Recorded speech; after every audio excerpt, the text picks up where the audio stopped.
Coran est d'origine divine et d'expression divine. Cependant, on y trouve des versets contradictoires en apparence.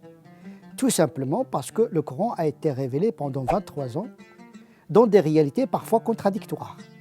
Et donc il y a des versets qui répondent à des situations complètement différentes.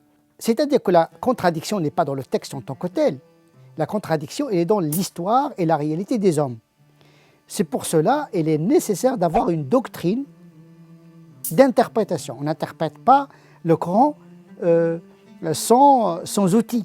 Nous avons des versets qui ont été abrogés par d'autres, parce qu'il y a une pédagogie divine qui accompagnait les musulmans au fil de l'histoire. Parmi les versets qui ont été abrogés, le verset qui imposait la résistance aux musulmans face à l'ennemi, c'est-à-dire que si il y a 10 non-musulmans qui combattaient un musulman, le musulman doit résister. C'est-à-dire si le nombre des non-musulmans qui combattaient les musulmans était 10 fois plus grand, les musulmans ont le devoir de résister. Puis il y a un verset qui abroge cette injonction. C'est-à-dire qu'il donne l'autorisation aux musulmans de fuir le combat quand le nombre dépasse le double.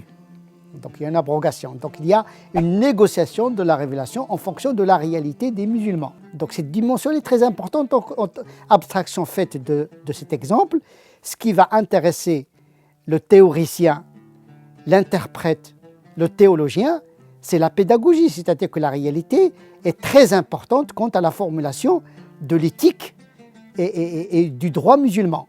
Et donc en même temps, il y a le principe d'abrogation, mais il est applicable en permanence, c'est-à-dire par le biais de la fatwa, c'est-à-dire ajustement de la loi en fonction de la réalité. La fatwa, c'est un avis juridique qui prend en considération la réalité où se trouve le musulman. La fatwa, c'est un ajustement d'un principe à une réalité donnée. Ce n'est pas n'importe qui peut faire des fatwas.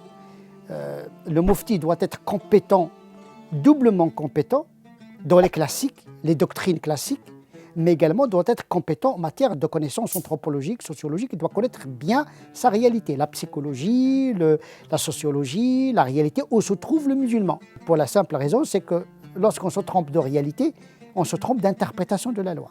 Donc la réalité est très importante.